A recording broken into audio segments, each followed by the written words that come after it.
Bocah ini karena penasaran memasangkan kedua earphone pemutar musik itu ke dalam telur burung kesayangan ayahnya. Saat itulah keajaiban terjadi.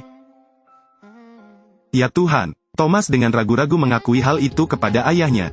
Ayah memandangi cangkang telur yang pecah itu tetapi dengan senang hati menasihati Thomas. Sekarang anak laki-laki itu masih belum tahu seberapa besar skenario romantis yang akan tercipta dari perilaku bodohnya. Nama anak laki-laki ini adalah Thomas. Orang tuanya bercerai, Thomas mengikuti ibunya ke kota untuk tinggal. Ayah anak laki-laki itu adalah seorang ahli burung Kristian. Baru-baru ini dia meneliti cara untuk menyelamatkan angsa abu-abu. Padahal direktur tidak menyetujui penelitian Kristian. Namun dia tetap membawa pulang lebih dari 20 butir telur angsa. Saat ini, karena ibu dan pacarku harus melakukan perjalanan bisnis, mereka harus mengirim Thomas ke perawatan Kristian untuk sementara waktu. Thomas melihat pamannya berpakaian aneh dan merasa jijik. Parahnya lagi, tidak ada wifi. Kristian khawatir radiasi akan mempengaruhi telur burung, jadi dia memutus koneksi jaringan lebih awal. Ia ingin menunggu telur burung tersebut menetas dan segera mengubah dirinya menjadi jenisnya sendiri. Setelah itu, jalur migrasi akan selesai. Mungkin mata mantan istrimu juga bisa mengungkapkan pikiranmu saat ini, bukan? Setelah ibunya pergi, Thomas sendirian di kamar. Ayah selalu bekerja di luar. Anak laki-laki itu mengeluh karena tempat itu penuh dengan tikus dan kecoa. Saya sendiri tidak bisa tidur. Hari ini Thomas memasang headphone-nya di atas cangkang telur burung. Jadi ada adegan pembuka sebelum itu. Bagaimanapun, Thomas memutuskan untuk mengenakan setelan konyol yang sama seperti ayahnya. Begitu saja, anak laki-laki itu menjadi ibu dari sekawanan burung muda. Kristian membuat pesawat sederhana. Thomas berharap setiap hari dia bisa menggunakan suara untuk mengendalikan burung. Ia berencana menaruh burung-burung itu di bagasi mobil. Biarkan burung menjadikan kutub utara sebagai titik awal untuk lepas landas dan terbang. Berasal dari naluri BB, tunggu hingga salju mencair dan ia akan terbang kembali ke kutub utara. Ini adalah perjalanan mencari makanan. Ayah dan anak tersebut akan berkendara dari Prancis ke wilayah Arktik di Norwegia Utara. Kemudian mereka akan memimpin angsa abu-abu terbang ke selatan. Kemudian melintasi Laut Danmark di sebelah utara Jerman. Kemudian terbang ke Luxembourg. Thomas tidak mengerti mengapa dia tidak terbang lurus. Dan inilah tujuan sebenarnya Kristian. Sebab jika terbang lurus akan menemui banyak kendala. Takkan burung dalam bahaya. Jadi ambillah rute yang paling aman. Apalagi angsa abu-abu akan mengingat jalan ini selamanya. Tunggu hingga tahun depan dan jumlah angsa abu-abu akan bertambah. Jadi spesies ini telah diselamatkan. Thomas juga ingin merasakan sendiri proses migrasi bersama angsa abu-abu. Jadi ayah membiarkan Thomas duduk di pesawat dan memancing burung-burung itu ke dalam air. Angsa abu-abu berbaris berlari menuju ibunya. Mereka dengan patuh berlari di belakang Thomas. Kristian mendapati hal itu sangat gelisah. Ia percaya kesuksesan itu pasti. Matanya yang penuh gairah menunjukkan kekeraskepalaan seorang peneliti. Ini juga bisa menjadi alasan dia bercerai. Untuk lebih mendekatkan diri, Thomas tak segan-segan terjun ke air dan berenang bersama anak-anaknya yang masih kecil. Anak laki-laki itu masih duduk di kota sambil bermain-main.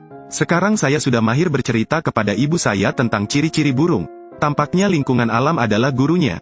Bahkan ibu pun tidak percaya Thomas bangun jam 8. Namun dia tetap berhati-hati untuk tidak membiarkan Thomas duduk di pesawat lain. Namun begitu ibunya pergi, Kristian menunjukkan kepada putranya cara menerbangkan pesawat. Perasaan itu tentu akan menjadi kenangan tak terlupakan bagi Thomas. Semuanya sudah siap, ayah dan anak sedang dalam perjalanan. Mereka pertama-tama akan pergi ke pusat penelitian burung. Kemudian melanjutkan perjalanan ke utara. Mereka berkendara lebih dari 1000 km, melewati banyak negara. Setiap pemandangan di Norwegia seindah sausnya. Akhirnya sampai di tujuan. Mereka perlu menyerahkan dokumen perizinan. Burung-burung itu kemudian harus diuji darahnya. Seluruh proses memakan waktu 8 hari. Hal ini membuat Kristian sangat khawatir. Pasalnya, stempel notaris di tumpukan kertas itu diam-diam dicap olehnya. Setelah diselidiki, semuanya akan berubah menjadi gelembung. Dia tidak sabar, jadi Kristian melaksanakan rencana itu. Sekawanan angsa abu-abu dan Thomas berlarian kemana-mana. Ini adalah pertama kalinya mereka terbang. Kristian mengatakan, ini pertama kalinya burung-burung itu terbang. Mulai saat ini, tempat ini terukir di hati mereka. Tahun depan burung-burung itu akan kembali ke tempat ini untuk melahirkan. Kristian bersiap memimpin angsa abu-abu untuk terbang ke selatan. Namun sepertinya burung-burung tersebut tidak mau bekerja sama. Mereka bahkan tidak memperhatikan pesawatnya. Parahnya lagi, orang-orang dari Dewan Manajemen Daerah telah menghubungi kami. Hasil tes darahnya positif. Padahal Kristian menjelaskan hal itu karena unggasnya baru saja divaksin. Polisi setempat sedang bersiap untuk menangkap semua angsa abu-abu. Karena mereka juga menelepon Museum Paris untuk mengonfirmasi. Namun Thomas duduk di pesawat dan menuntun burung-burung itu ke tengah danau. Christian mengatakan yang sebenarnya kepada putranya bahwa dia telah memalsukan dokumen tersebut. Barang ini tidak dilisensikan oleh museum. Thomas baru saja mendengar bahwa burung-burung itu akan dibawa pergi. Anak laki-laki itu menyalakan pesawat dan mengirim angsa abu-abu ke langit. Angsa abu-abu terbang mengejar Thomas, bukan pesawat lainnya. Christian terus berteriak agar putranya berhenti. Thomas, Thomas. Tapi Thomas dengan tegas mematikan radionya.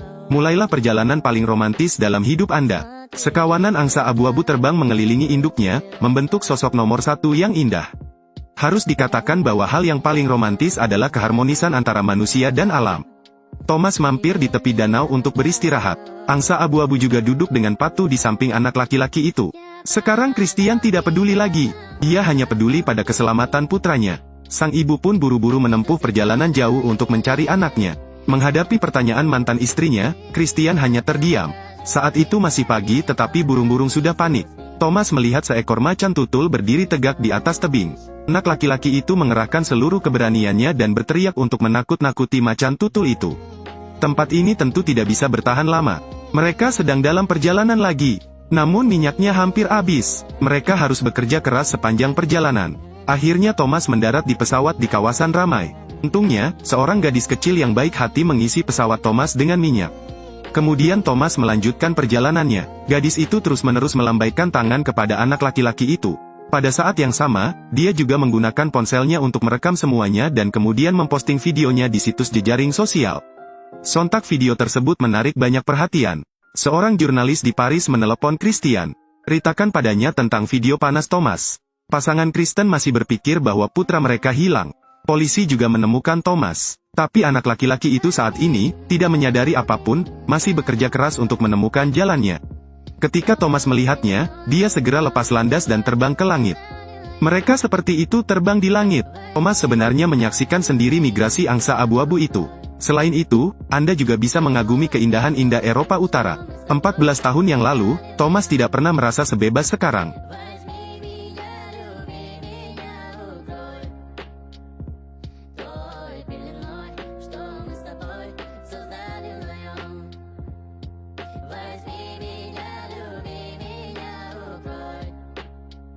Anak laki-laki itu mengirim pesan kepada ayahnya dan mengatakan bahwa dia akan terbang langsung ke Prancis. Bocah itu harus terbang lebih dari 1000 km. Sang ibu tidak tahan lagi dan menjadi sangat marah. 3 minggu, aku hanya memintamu untuk mengurusnya selama 3 minggu. Jangan bilang tidak apa-apa, jangan katakan lagi. Kini Thomas sedang melayang di atas lautan luas. Christian menghitung jika Thomas terbang ke arah yang salah, dia akan terbang ke laut. Konsekuensinya tidak dapat dibayangkan pada saat itu. Kamu bisa sukses, Thomas sangat baik. Namun ujian sesungguhnya telah tiba. Permukaan laut sudah berubah bentuk seperti ini. Thomas dan kawanan burungnya menjadi lebih kecil dari sebelumnya. Petir terkadang mengguncang burung. Pesawat Thomas yang bocor terus bergetar hebat.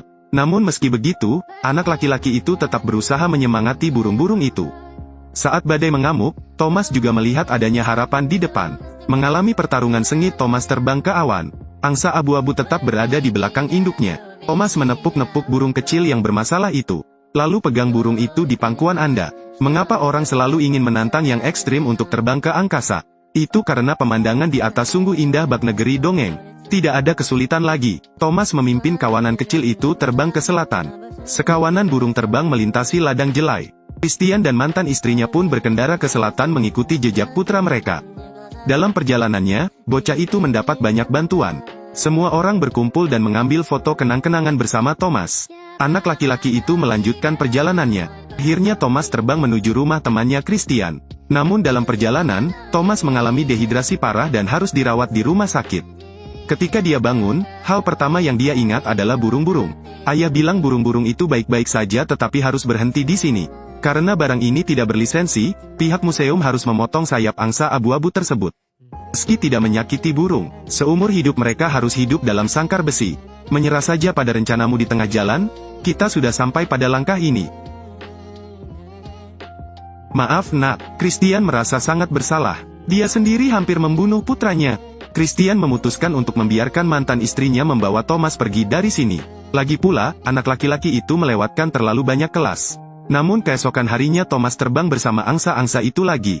Kali ini, ibunya secara pribadi mengizinkannya pergi. Kisah ini diberitakan di televisi. Tindakan berani ayah dan anak ini dipuji oleh semua orang. Kemanapun pesawat terbang, orang-orang melambai menyambut mereka di sana. Bahkan ada orang yang menulis kata-kata di kolom. Thomas sangat baik, dukung dia. Thomas menjadi pahlawan di hati anak-anak. Seorang ibu tidak pernah merasa begitu bangga terhadap putranya seperti yang dia rasakan sekarang. Pada migrasi terakhir, Thomas mematikan kontrol pesawat. Dia ingin membiarkan dirinya berada di alam. Rasakan dengan tenang keajaiban yang muncul dari daya tarik sayap.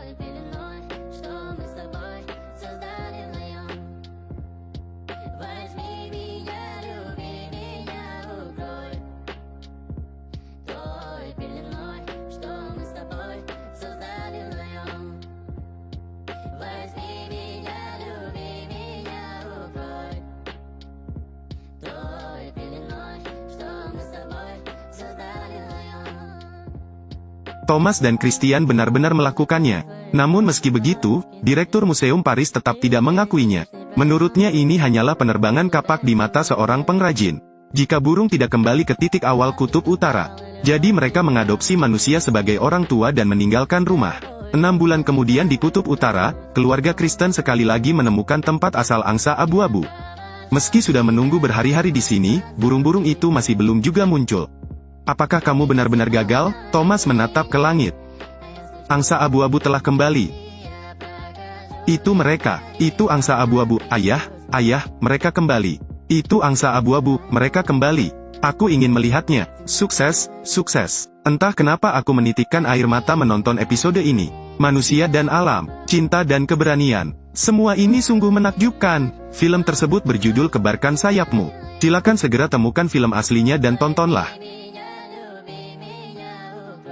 Syukurlah kamu baru saja mencuri segelnya. Selamat datang kembali.